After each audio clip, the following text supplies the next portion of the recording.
ಅದ್ ನಂತರ ರುಕ್ಮಿಣಿ ಪೂಜೆ ಮಾಡ್ತಿರ್ತಾಳೆ, ನನ್ನ ಗಂಡನ ಪ್ರತಿಮೆ ನಂಗೆ ಕೊಡಿ ಅಂತ. ಮತ್ತೆ ಎಲ್ಲ ದ್ವಾರಕ ಮುಳುಗಿದಾಗ ಅದೂ ಮುಳುಗಿತು. ನಂತರ ಗೋಪಿಯನ್ನು ವ್ಯಾಪಾರ ಮಾಡ್ಲಿಕ್ಕೆ ವ್ಯಾಪಾರಿಗಳು ತರ್ತಾ ಇದ್ರು. ಆ ಗೋಪಿ ಹಿಂಟೆ ಒಳಗೆ ಕೃಷ್ಣ ಇತ್ತು, ಅದ್ಯಾರಿಗ್ ಗೊತ್ತಿರ್ಲಿಲ್ಲ. ಆದ್ರೆ ಮಧ್ವಾಚಾರ್ಯರು ವಾಯುದೇವರ ಅವತಾರ ಅಂತ.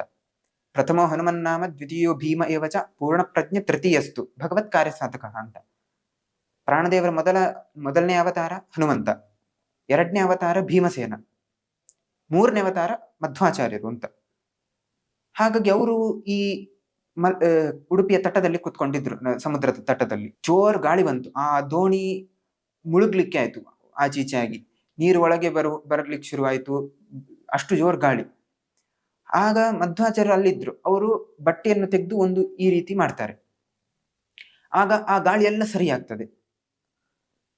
ಸರಿ ಆದ್ಮೇಲೆ ಅವರು ಇವರೇ ನಮ್ಮನ್ನು ಉಳಿಸಿದ್ದು ಅಂತ ಬಂದು ಪ್ರಾರ್ಥನೆ ಮಾಡಿ, ನಿಮ್ಗೆ ಏನ್ ಬೇಕು ತಕೊಳ್ಳಿ ಅಂತ ಆ ಗೋಪಿಯನ್ನು ಅವರು ಮಧ್ವಾಚಾರ್ಯರು ಕೇಳ್ತಾರೆ. ಏನ್ ಬೇಡ, ಗೋಪಿ ಕೊಡಿ ಅಂತ. ಆ ಗೋಪಿಯನ್ನು ತರ್ತಾರೆ. ನಂತರ ಅವ್ರಿಗೆ ಗೊತ್ತುಂಟು ಕೃಷ್ಣ ಉಂಟು ಅಂತ.